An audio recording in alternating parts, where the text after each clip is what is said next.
तो आज की क्लास में हम देखने वाले हैं 3D ज्योमेट्री चैप्टर नंबर 11 की मिसलिनियस एक्सरसाइज। और क्योंकि इसके 8 क्वेश्चन हम ऑलरेडी इससे पिछले वीडियो में कंप्लीट कर चुके हैं, इसलिए आज की क्लास में इसके आगे से हम कंटिन्यू करने वाले हैं। सो हेलो एवरीवन, मैं हूं प्रियंका और आज की क्लास में आप देखने वाले हैं चैप्टर नंबर 11 3D ज्योमेट्री की मिसलिनियस एक्सरसाइज के आगे के क्वेश्चन। तो क्लास को शुरू करते हैं। सो यहाँ पर हमने क्वेश्चन नंबर 9 लिया है। क्वेश्चन नंबर 9 में बोला क्या जा रहा है, find the shortest distance between the line this and this. भाई दो लाइंस के बीच की शॉर्टेस्ट डिस्टेंस हमको फाइंड करनी है, लेकिन सबसे पहले हमको देखना होगा कि ये जो लाइंस हैं ये स्क्यू लाइंस हैं या पैरेलल लाइंस हैं, तभी जाके आप डिस्टेंस फाइंड कर सकते हैं। क्योंकि पैरेलल लाइन के बीच की डिस्टेंस जो है वो अलग फॉर्मूले से फाइंड होती है और स्क्यू लाइंस की जो डिस्टेंस है वो अलग फॉर्मूले से फाइंड होती है।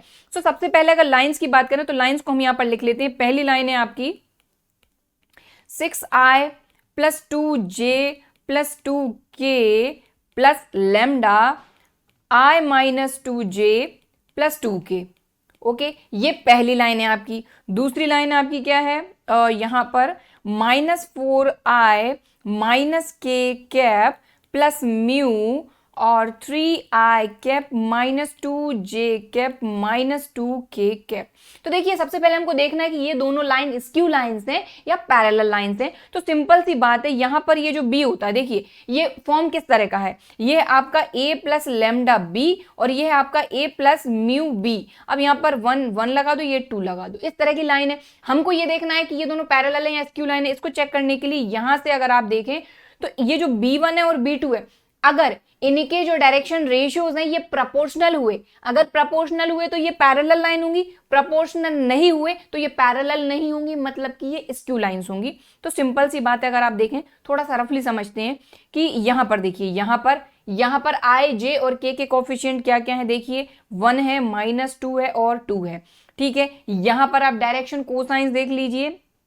सो यहाँ पर आप देखेंगे ये 3 आ जाएगा, ये -2 आ जाएगा, ये -2 आ जाएगा। अब आप देखिए क्या ये आपस में इक्वल हैं?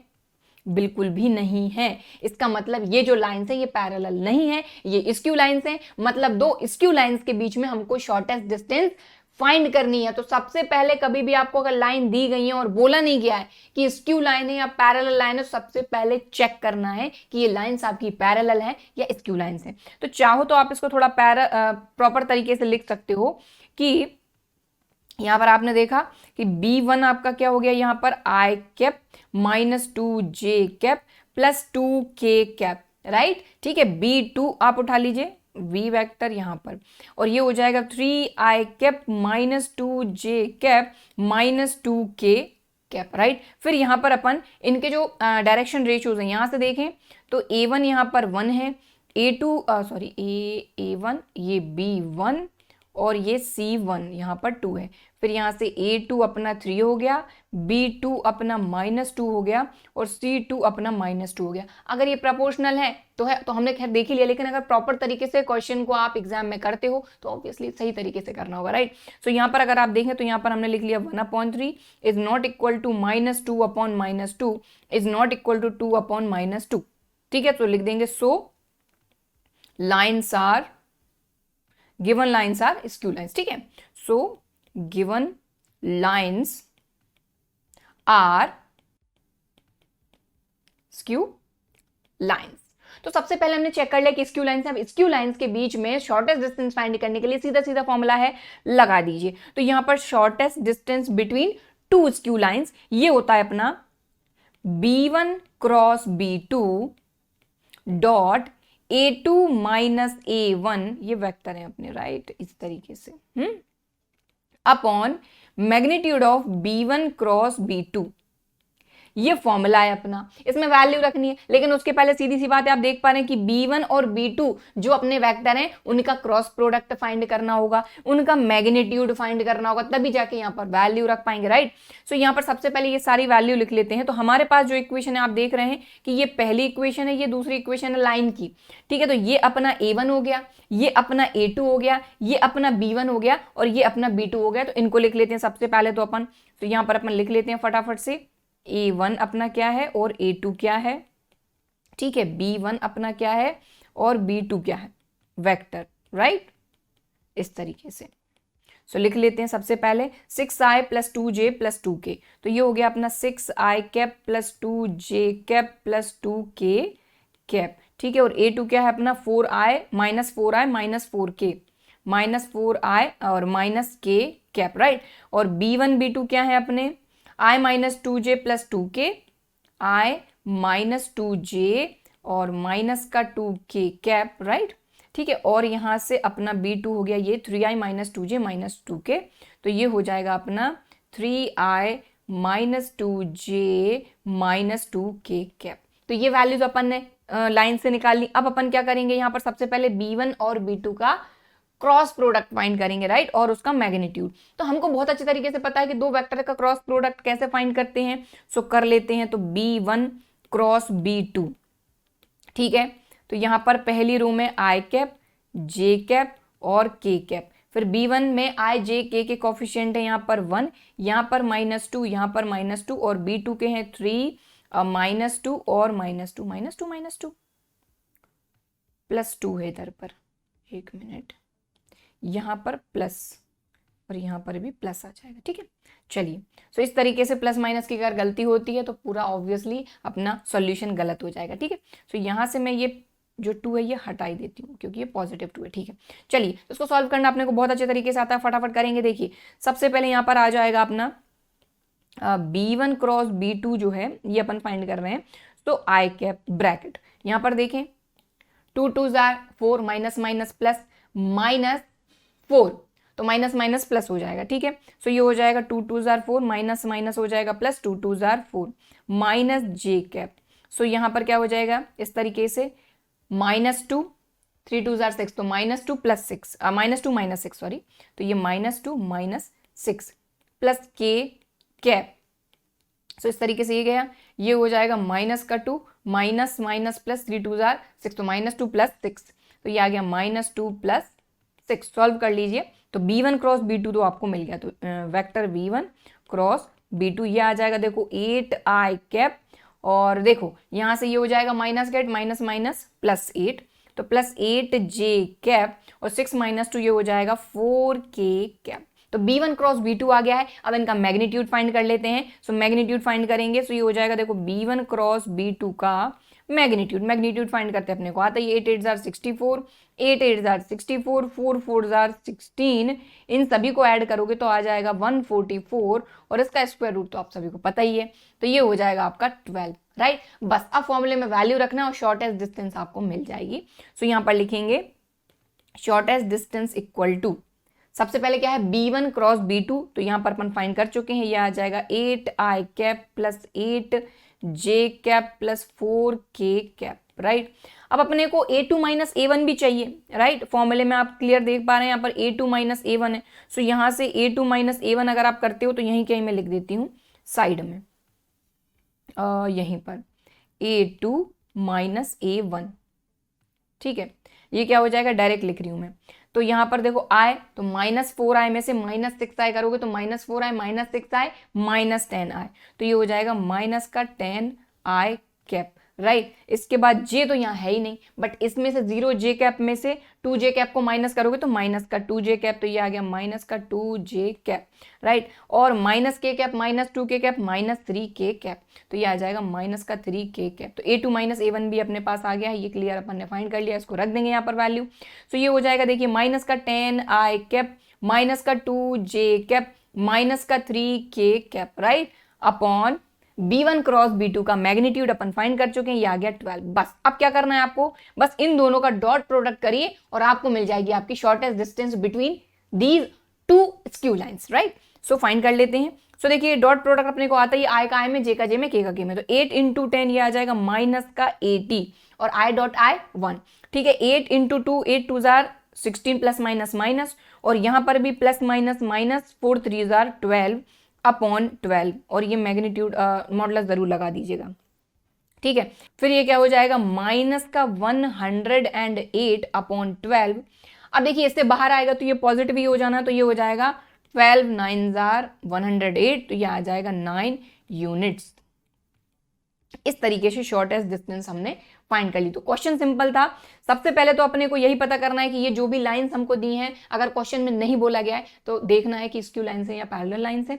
चेक कर लिया हमने, उसके बाद फॉर्मूला लगा दिया, फॉर्मूला अपने को पता होना चाहिए और फॉर्मूले में डायरेक्ट वैल्यू अपन ने रख दी। इस तरीके से ये आ जाता है आपका आंसर। अब चलेंगे नेक्स्ट क्वेश्चन, क्वेश्चन नंबर 10 पर। क्वेश्चन नंबर 10 में क्या बोला जा रहा है, find the coordinates of the point. अच्छा, किसी पॉइंट के कोऑर्डिनेट्स फाइंड करने हैं। अब वो पॉइंट के बारे में कुछ ना कुछ हमको यहाँ पर डिटेल दी गई है। क्या बोला गया है, where the line through the point this and this crosses the, अच्छा, वाई जेड प्लेन। देखो यहां पर हमको ये बोला जा रहा है कि हमको उस पॉइंट के कोऑर्डिनेट फाइंड करना है जहां पर वाई जेड प्लेन को एक लाइन जो है वो क्रॉस कर रही है।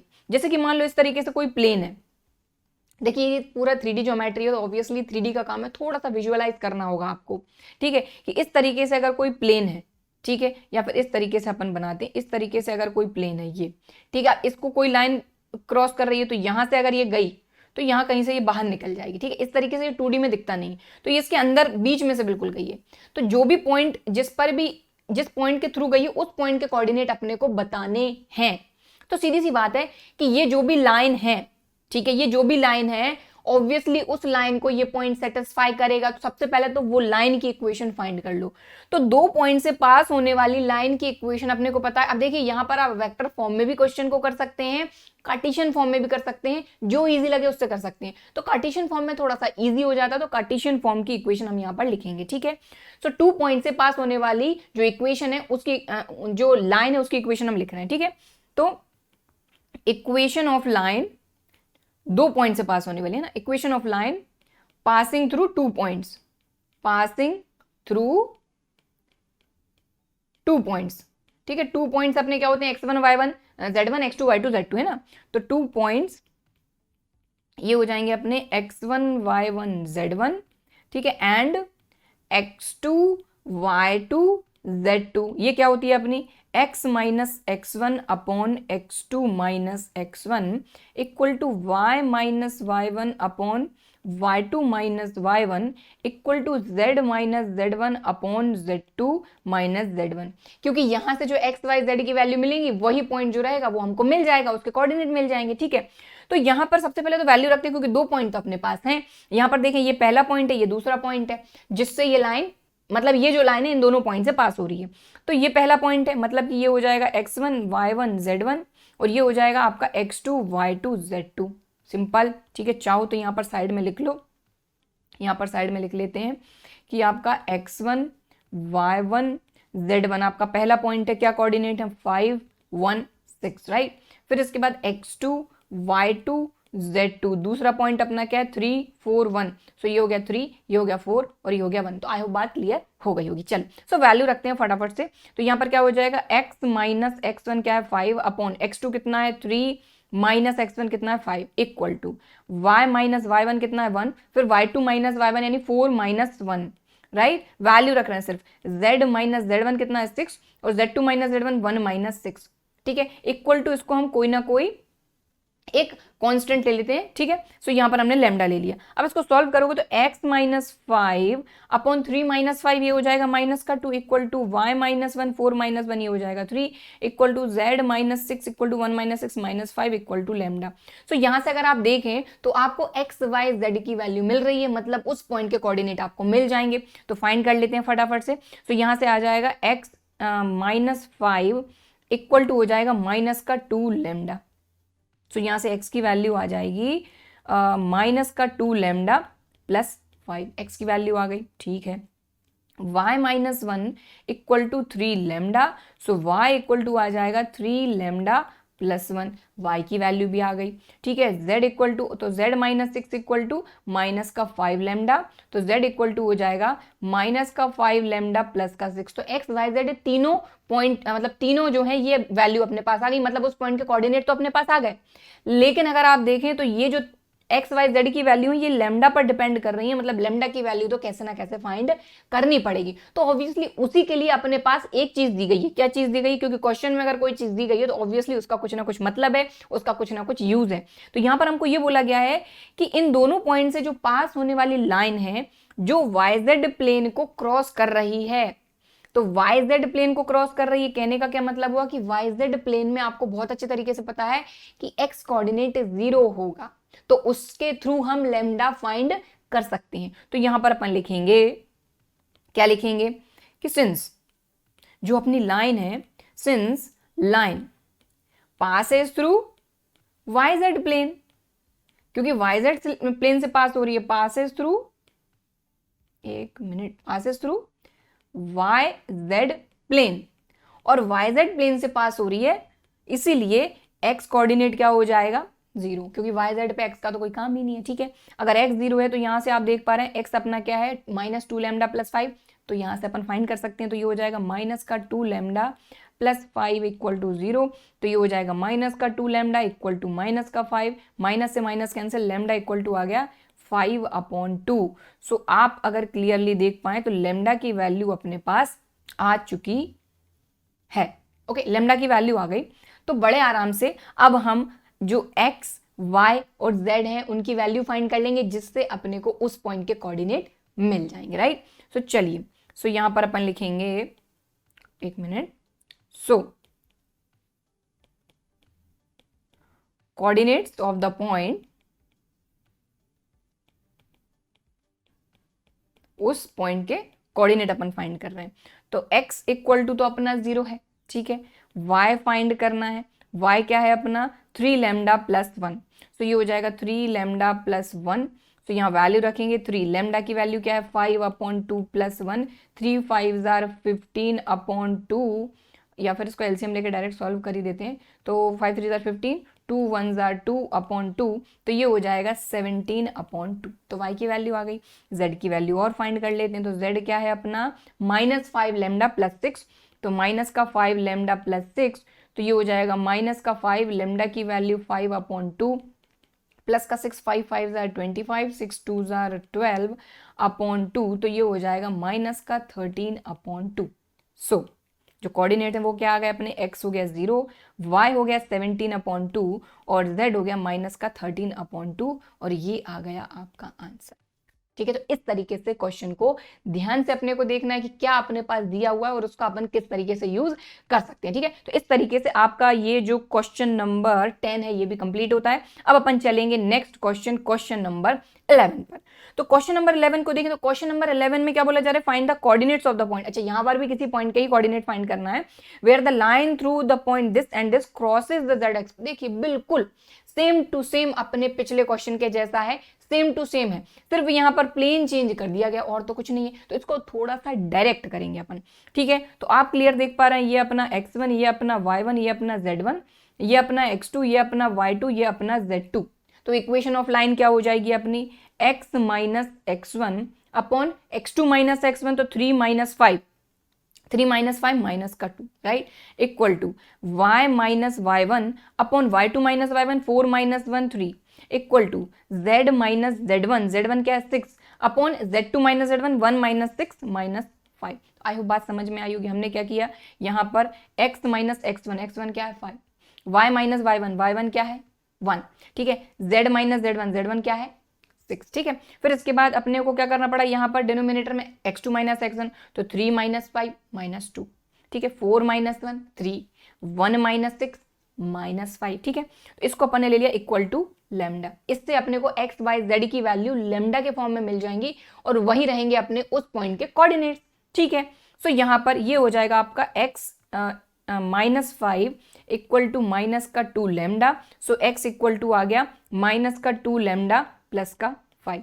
ठीक है, अब यहां पर आ जाएगा y minus 1 equal to 3 lambda, तो ये हो जाएगा y equal to 3 lambda plus 1। ठीक है, इसके बाद z minus 6 equal to minus का 5 लेमडा, तो z इक्वल टू हो जाएगा माइनस का 5 लेमडा प्लस का 6। ओके, तो ये कोऑर्डिनेट आ गया, लेकिन सीधी सी बात है कि ये डिपेंड कर रहे हैं लेमडा पर। लेमडा की वैल्यू फाइंड करने के लिए ऑब्वियसली हमारे पास कुछ ना कुछ क्वेश्चन में कुछ ना कुछ तो दिया ही जाएगा। तो हमारे पास ये है कि ये जो लाइन है जो इन दोनों पॉइंट से पास हो रही है, ये किस प्लेन को क्रॉस कर रही है, ZX प्लेन को, और ZX प्लेन में y 0 हो जाएगा, तो उससे हम लेमडा की वैल्यू फाइंड कर लेंगे। तो यहां पर अपन लिखेंगे कि सिंस जो लाइन है, लाइन क्रॉसेस ZX प्लेन, भाई जेड एक्स प्लेन को क्रॉस कर रही है, सो जो y है ये हो जाएगा इसका 0। तो y अपने पास क्या है, ये है 3 लैम्डा प्लस 1। सो यहाँ पर वैल्यू रखेंगे तो ये हो जाएगा आपका 3 लैम्डा प्लस 1 इक्वल टू 0। तो ये हो जाएगा 3 लैम्डा इक्वल टू माइनस का 1, so lambda equal to minus का 1/3।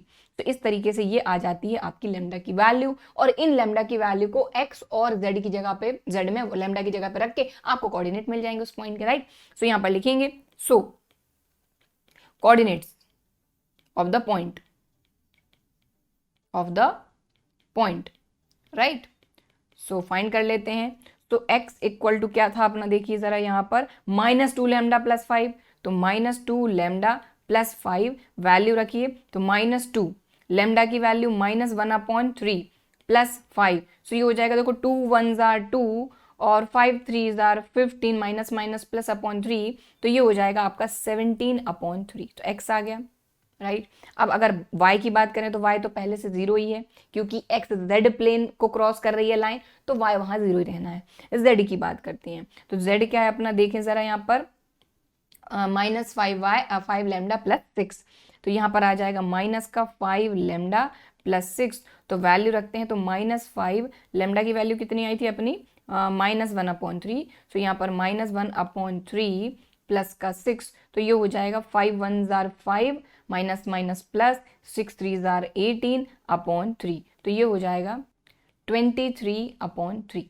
तो इस तरीके से कोऑर्डिनेट्स आ गए अपने पास। ये x आ गया अपना कितना, 17/3, y है अपना 0, और ये z जो है ये आ गया 23/3, और ये आ जाता है आपका आंसर। तो ये दो जो क्वेश्चन थे, ये तो ऑलमोस्ट सिमिलर टाइप के क्वेश्चन थे। इनफैक्ट जो पॉइंट्स थे आपके, कोऑर्डिनेट्स थे, जिन पॉइंट से आपकी लाइन पास हो रही थी, ये भी बिल्कुल सेम थे, सिर्फ चेंज हुआ तो क्या, ये प्लेन चेंज हुआ बस। ठीक है, क्लियर। चलें आगे, तो अगले क्वेश्चन पे चलते हैं अब अपन। अगला क्वेश्चन है क्वेश्चन नंबर 12। क्वेश्चन नंबर 12 में क्या बोला जा रहा है, अच्छा यहां पर भी अपने से कोऑर्डिनेट पूछे हैं पॉइंट के, तो find the coordinates of the point where the line through the point this and this. तो देखो इक्वेशन ऑफ लाइन तो अपन फाइंड कर लेंगे, क्रॉसेस द प्लेन दिस। अब यहाँ पर ऐसा नहीं बोला गया है कि YZ प्लेन XZ प्लेन, अपने को वो प्लेन ही दे दिया, ये प्लेन ही दे दिया कि इस प्लेन को क्रॉस कर रही है लाइन। ठीक है, तो जो तरीका रहेगा सॉल्व करने का वही रहेगा, तो चलिए करते हैं इसको। सो सबसे पहले अपन क्या करेंगे, line through the point this and this, तो फटाफट से करते हैं। तो अपना वही है x minus x1 upon x2 minus x1 equal to y minus y1 upon y2 minus y1 equal to z minus z1 upon z2 minus z1। ठीक है, अब यहाँ पर अगर देखा जाए तो यहाँ साइड में मैं लिख देती हूँ ताकि आपको दिक्कत ना हो। x1 अपना है 3, y1 अपना है -4, z1 अपना है -5, राइट। और अपन x2 की बात करें तो x2 है अपना 2, y2 है अपना -3 और z2 है अपना 1। ठीक है, तो ये जो कोऑर्डिनेट्स दिए, ये x1 ये y1 ये z1, राइट, और ये x2 ये y2 और ये z2। चलिए, सो अब फटाफट से यहाँ फॉर्मूले में वैल्यू रख देंगे। तो देखिए जरा, ये हो गया आपका x माइनस x1 है 3 अपॉन x2 माइनस x1, तो x2 माइनस x1 3 2 माइनस 3 -1, तो ये -1। थोड़ा सा डायरेक्ट करेंगे, y माइनस y1, तो y1 देखो नेगेटिव है तो माइनस माइनस ये हो जाएगा प्लस का 4 upon y2 minus y1 -3 minus minus plus 4, तो -3 प्लस 4 1 हो जाएगा, तो ये आ गया 1 equal to z minus z1, तो ये प्लस का 5 अपॉन z2 माइनस z1, तो ये 1 माइनस माइनस प्लस 5 यानी कि 1 + 5, ये हो जाएगा अपना 6। ओके, चलिए, सो यहाँ से ये क्या हो जाएगा, x minus 3 upon -1 equal to ये हो जाएगा y minus y plus 4 upon 1 equal to z plus 5 upon 6 equal to ये हमने लैम्डा लिया। अब यहाँ से x y z की वैल्यू फाइंड कर लोगे तो उस पॉइंट के कोऑर्डिनेट मिल जाएंगे, बट लैम्डा के फॉर्म में। तो फाइंड कर लेते हैं। सो यहाँ से ये हो जाएगा x minus 3 equal to minus का lambda, so x equal to हो जाएगा 3 माइनस लैम्डा। ओके, चलो, सो ये हो जाएगा y plus 4 equal to lambda, so y equal to lambda minus 4। Okay, चलिए, ये हो जाएगा z plus 5 equal to 6 lambda, और z इक्वल टू हो जाएगा 6 लैम्डा माइनस 5। तो x y z यानी जो उस पॉइंट के कोऑर्डिनेट है वो तो आ गए हैं, लेकिन ये लैम्डा के फॉर्म में आए हैं। अब लैम्डा की वैल्यू फाइंड करनी होगी।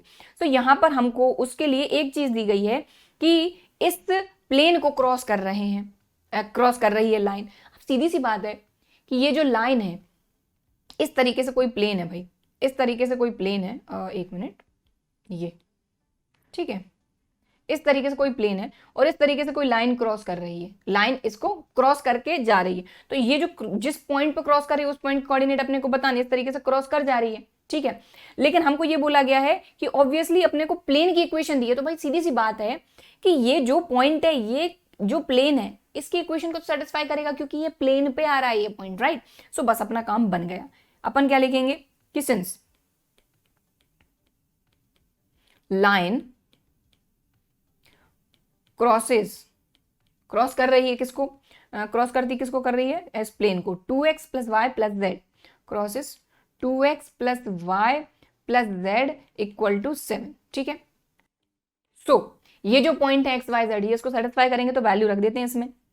देखिए 2 x की जगह पे 3 - लैम्डा प्लस y की जगह पे लैम्डा -4, राइट, और z की जगह पे 6 लैम्डा -5 = 7। अब यहाँ से आराम से हम लैम्डा की वैल्यू फाइंड कर सकते हैं क्योंकि ये जो पॉइंट है ये प्लेन पर भी आ रहा है, तो प्लेन की इक्वेशन को सेटिस्फाई तो करना ही है इसको, राइट। सो ये हो जाएगा 2 × 3 = 6, 2 लैम्डा, और ये हो गया लैम्डा -4 और ये हो गया 6 लैम्डा -4 और = 7 तो है, ठीक है। तो अब अगर ध्यान दें तो -2 लैम्डा + लैम्डा - लैम्डा + 6 लैम्डा, ये हो जाएगा 5 लैम्डा। सो इस तरीके से ये आ गया 5 लैम्डा। अब नंबर्स की बात करते हैं तो देखो 6 - 4 तो ये हो गया 2, ठीक है, और 2 और -5 -3, सो ये हो गया -3 = 7। तो ये हो जाएगा देखो 5 लैम्डा और ये हो जाएगा 7 + 3, तो लैम्डा = देखो 7 + 3 10, 5 × 2 = 10, तो लैम्डा की वैल्यू आ गई 2। तो इतना सिंपल है, ठीक है। अब XYZ में वैल्यू रख दीजिए, आपको उस पॉइंट के कोऑर्डिनेट मिल ही जाना है। सो x क्या है 3 - लैम्डा, सो x क्या हो जाएगा अपना 3 - लैम्डा, y क्या है और z क्या है लिख लेते हैं। सो ये हो जाएगा लैम्डा -4 और ये हो जाएगा 6 लैम्डा -5। तो बस यहाँ वैल्यू रखिए और पॉइंट्स के कोऑर्डिनेट आपको मिल जाएंगे। चलिए, सो ये हो जाएगा देखो 3 - 2, ये हो गया 1, और यहाँ पर 2 - 4 तो ये हो गया -2, और ये हो जाएगा 6 × 2 = 12 - 5 तो ये आ गया 7। तो उस पॉइंट के कोऑर्डिनेट आ गए अपने, ठीक है। तो यहाँ लिखेंगे so coordinates of the point 1 - 2 और 7, इस तरीके से ये आ जाता है आपका आंसर, ठीक है। तो इस तरीके से अगर आप देखें तो ये जो 3 क्वेश्चन थे ना आपके 10, 11, 12, ये तो ऑलमोस्ट सिमिलर टाइप के ही क्वेश्चन थे, ठीक है। चलिए बढ़ते हैं अगले क्वेश्चन पर। अगला क्वेश्चन है क्वेश्चन नंबर 13। तो इस क्वेश्चन को थोड़ा ध्यान से समझ लीजिएगा। यहाँ पर हमको बोला क्या जा रहा है, find the equation of the plane. अब यहाँ पर हमको प्लेन की इक्वेशन बतानी है passing through the point this. अब ध्यान दीजिए कि इस पॉइंट से पास होने वाली प्लेन की इक्वेशन अपने को फाइंड करनी है, and perpendicular to the each of the plane this and this. अच्छा ध्यान से समझिए, हमको बोला है कि एक पॉइंट से प्लेन पास हो रहा है और इस प्लेन पर और इस प्लेन पर ये जो प्लेन है ये परपेंडिकुलर है। तो मतलब कि अगर देखा जाए तो अगर किसी पॉइंट से पास होने वाले प्लेन की इक्वेशन हम देखें तो ये क्या हो जाएगा, अपन लिखते हैं equation of plane passing through a point, right? Passing through a point x1 y1 z। इस पॉइंट से पास होने वाले प्लेन की इक्वेशन अगर हम देखें तो कार्टेशियन फॉर्म में करते हैं, a x - x1 plus b y - y1 plus c z - z1 = 0। अब क्योंकि वो पॉइंट हमारे पास है, क्या है, -1 3 2, तो रख देते हैं यहाँ पर वैल्यू। तो a x - +1 plus b y - 3 plus c z - 2 = 0, इसको दे दीजिए इक्वेशन नंबर 1। तो मतलब ये जो प्लेन की इक्वेशन हमने लिखी हुई है यही फाइंड करना है। तो ऑलमोस्ट अपने पास आ चुकी है, लेकिन यहाँ पर दिक्कत आ रही है किस चीज की, ए की, बी की और सी की, यानी कि एक्स वाई जेड के जो कोफिशिएंट होते हैं वो हमारे होते हैं डायरेक्शन रेशियोज, तो वही हमारे पास नहीं है। तो वो फाइंड करने के लिए आगे हमको थोड़ा सा और सॉल्व करना पड़ेगा, राइट। तो देखिए एक पॉइंट से पास होने वाला जो प्लेन है उसकी इक्वेशन अपन ने बता दी, लेकिन पूरे तरीके से अभी अपन ने नहीं बताई है। तो उसी के लिए आगे हमको बोला गया है कि ये जो प्लेन है आपका प्लेन नंबर 1, ये इस प्लेन पर और इस प्लेन पर क्या है, परपेंडिकुलर। ठीक है, तो सबसे पहले अपन लिखते हैं गिवन प्लेन, तो यहाँ लिखेंगे गिवन प्लेन्स। तो इसको अपन ले लेते हैं प्लेन 2, प्लेन 2 क्या है अपना x plus 2y, x plus 2y plus 3z equal to 5, और प्लेन 3 क्योंकि प्लेन 1 वो है जो अपने को फाइंड करना है, ठीक है। तो प्लेन 3 अपन ले लेते हैं किसको, ये हो गया अपना 3x plus 3y plus z equal to 0, ठीक है। तो आप ध्यान से समझें, क्या ये जो प्लेन 1 है ये तो अपने को फाइंड करना है, ये प्लेन अपने को दिया, ये प्लेन अपने को दिया, और अपने को बोला क्या है कि प्लेन 1 जो है ये 2 पर भी परपेंडिकुलर है और 3 पर भी परपेंडिकुलर है। अब कंडीशन अपने को पता है परपेंडिकुलर की कि अगर दो प्लेन परपेंडिकुलर है तो उनके जो डायरेक्शन रेशियोज होते हैं, ठीक है, तो जैसे कि a1 a2 plus b1 b2 plus c1 c2 क्या होता है 0, तो उस कंडीशन का यूज करके हम a b c की वैल्यू फाइंड अगर कर लें तो अपना काम बन सकता है, तो वही यहां पर हम करेंगे, ठीक है। सो यहां पर अपन लिखेंगे, क्या लिखेंगे कि since plane 1 perpendicular plane 2, plane 1 और 2 परपेंडिकुलर है और 1 और 3 भी परपेंडिकुलर है, ठीक है। तो 1 के जो डायरेक्शन रेशियोज हैं वो क्या हैं, अगर 1 की बात करें, या फिर इस तरीके से लिखते हैं थोड़ा प्रॉपर तरीके से, डायरेक्शन रेशियोज ऑफ 1 ये तो अपने हैं a b c, ठीक है, और डायरेक्शन रेशियोज किसके ऑफ 2 ये क्या है अपने आप खुद देख पा रहे हैं यहाँ पर x का कोफिशिएंट 1 2 3, सो ये आ गए अपने 1 2 3, ठीक है। एंड वी नो दैट, भाई क्या पता है हमको कि अगर दोनों प्लेन परपेंडिकुलर हैं तो a1 a2 plus b1 b2 plus c1 c2 equal to होता है 0, तो इस कंडीशन का हम यूज कर लेंगे, ठीक है। चाहो तो यहां पर लिख लो कि a1 a2 plus b1 b2 plus c1 c2 equal to 0। उसका रीजन क्या है कि 1 प्लेन जो है वो परपेंडिकुलर है 2 पर, राइट, ठीक है। चलिए, सो यहाँ पर a और 1 का मल्टीप्लाई करेंगे तो a हो जाएगा, b और 2 का करेंगे तो 2b हो जाएगा, 3 और c का करेंगे तो ये हो जाएगा 3c इक्वल टू 0। एक इक्वेशन ये मिल गई, ठीक है। इसको दे देते हैं अपन इक्वेशन नंबर 2, राइट। अब देखो यहां पर अपने को ये भी पता है कि ये जो प्लेन 1 है ये 2 पर तो परपेंडिकुलर है, इससे तो अपन ने एक इक्वेशन निकाल ली ए बी सी में। अब अपने को ये भी पता है कि यही जो प्लेन है जिसकी इक्वेशन अपने को फाइंड करना है ये इस वाले प्लेन पर भी परपेंडिकुलर है, तो यही सेम कंडीशन लगा देना है और कुछ नहीं करना, ठीक है। तो यहां पर लिखेंगे कि and plane 1 and also plane 1 जो है वो परपेंडिकुलर है प्लेन 3 पर भी, ठीक है। तो भाई अगर डायरेक्शन रेशियोज की बात करें, डायरेक्शन रेशियोज ऑफ 1, तो 1 के तो वही हैं, a है b है c है, और डायरेक्शन रेशियोज ऑफ 3 की बात करें तो 3 के देख लेते हैं क्या क्या है।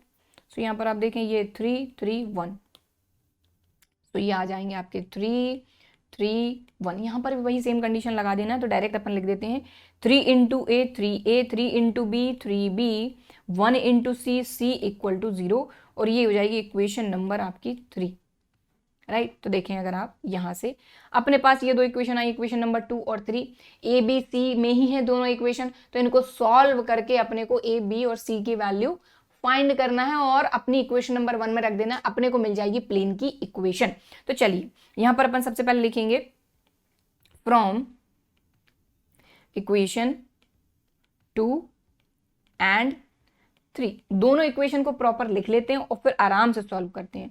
तो a plus 2b plus 3c, ये a plus 2b plus 3c equal to 0, ठीक है। और ये वाली थर्ड वाली इक्वेशन क्या है 3a plus 3b plus c equal to 0, ठीक है, क्लियर। अब यहां पर अपन एक काम क्या कर सकते हैं कि यहां पर है 3a, चाहो तो एलिमिनेशन मेथड का यूज कर, देखो जो मेथड चाहो आप वो लगा सकते हो, यहां पर बस इनको सॉल्व करना है, a b c की वैल्यू फाइंड करना है। या फिर आप क्या करो a और b की जो वैल्यू है या फिर किसी की भी c b की वैल्यू किसी एक में फाइंड कर लो, या तो पूरी की पूरी वैल्यू a के फॉर्म में फाइंड कर लो या b के फॉर्म में फाइंड कर लो या c के फॉर्म में फाइंड कर लो, इस तरीके से अपने को काम करना है, ठीक है। चलिए सबसे पहले हम क्या कर रहे हैं कि यहाँ पर a की वैल्यू फाइंड कर लेते हैं अपन b और c के फॉर्म में, जो कि यहाँ पर रख देंगे तो थोड़ा बहुत तो सिंप्लीफाई होगा। चलिए, सो यहाँ से a की वैल्यू अपने को मिल जाएगी माइनस का 2b माइनस का 3c। क्लियर, समझ में आई बात? भाई ये a की वैल्यू चाहिए तो 2b भी उधर गया, 3c भी उधर गया, दोनों नेगेटिव हो गए, और ये वाली जो वैल्यू ये यहाँ रख देते हैं। ठीक है, सब्स्टिट्यूशन मेथड का यूज़ कर रहे हैं एक तरीके से, ये समझ लीजिए आप। सो 2 और यहाँ 3 में रख देते हैं अपन, या फिर इसको इस तरीके से थोड़ा सा ऐसा सॉल्व करते हैं। ठीक है, चलिए, सो देखिए ये 3 अपना एज इट इज, a की वैल्यू रख देते हैं, ये हो जाएगा माइनस का 2b माइनस का 3c, बाकी 3b 3c तो अपना 3b और प्लस का c अपना एज इट इज। बात समझ में आ गई होगी आई होप। ठीक है, अब सॉल्व करिए। 3 2 जार माइनस का 6b, 3 3 जार 9c प्लस का 3b प्लस का c इक्वल टू 0। ठीक है, सॉल्व कर लेते हैं। तो माइनस का 6b प्लस का 3b माइनस का 3b माइनस का 9c और ये, तो ये हो जाएगा माइनस का 8c इक्वल टू 0। ओके, बात समझ में आ गई। अब यहाँ से b की वैल्यू फाइंड कर लेते हैं, तो माइनस का 3b इक्वल टू 8c उधर जाएगा तो प्लस का 8c, तो b की वैल्यू आ जाएगी माइनस का 8c अपॉन 3। सो यहाँ पर हमने क्या किया, ये जो b की वैल्यू थी ये पूरी की पूरी c के फॉर्म में फाइंड करी है, देख रहे हैं आप, है ना?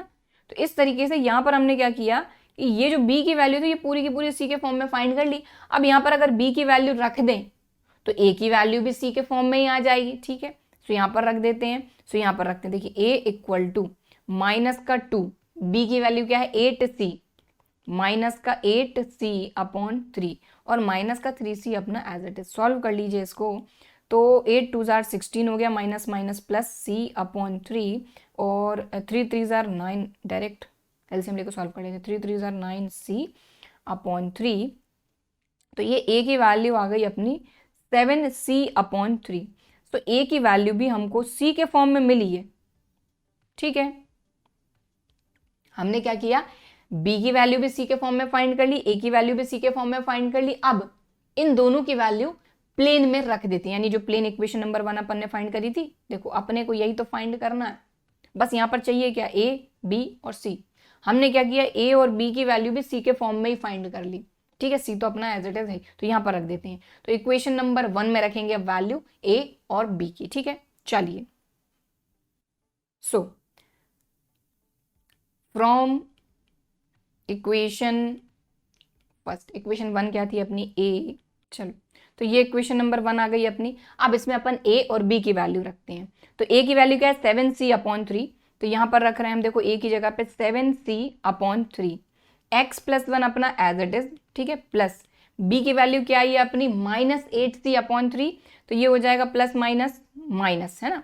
तो माइनस का 8c अपॉन 3 और ये y माइनस 3 अपना एज इट इज और प्लस c अपना एज इट इज। ठीक है, बात समझ में आ गई इतनी। अब अपन क्या करेंगे, c को कॉमन ले लेते हैं। ठीक है, तो ये मल्टीप्लाई में है और इक्वल्स टू की उस तरफ 0 है, तो डिवाइड में जाएगा तो 0 ही होना है। ठीक है, तो बात ही खत्म हो गई। तो इतना सिंपल है ये। तो c कॉमन ले लो सभी जगह से, तो c कॉमन ले लिया। ठीक है, अब जो भी बचा है उसका एलसीएम लेकर सॉल्व करेंगे। तो 7 into x 7x plus 7 1 jar 7 minus का 8y minus plus minus minus minus plus 8 3 jar 24।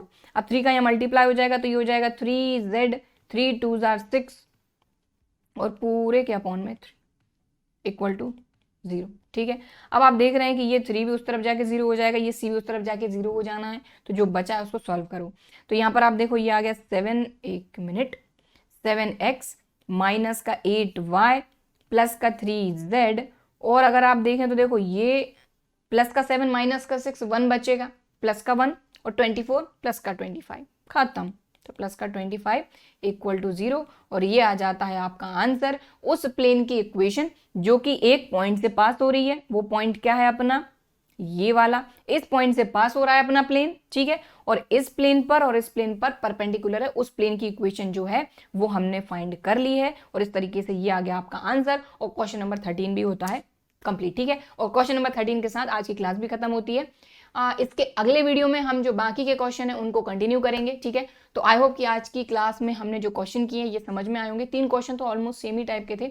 हमारा ये जो क्वेश्चन था आखिर वाला, ये थोड़ा सा डिफरेंट क्वेश्चन था। ठीक है, तो आई होप कि सारे क्वेश्चन समझ में आए होंगे और वीडियो भी पसंद आया होगा। वीडियो पसंद आया है और यहाँ तक ऑब्वियसली अगर आपने देखा है वीडियो को तो लाइक किए बिना बिल्कुल भी मत जाइएगा और शेयर ज़रूर करिए। और अगर अभी तक चैनल को सब्सक्राइब नहीं किया है तो इसी तरह के और वीडियोज़ के लिए चैनल को सब्सक्राइब ज़रूर करिए। तो चलिए फिर मिलते हैं अगले वीडियो में, तब तक के लिए बाय एंड थैंक यू।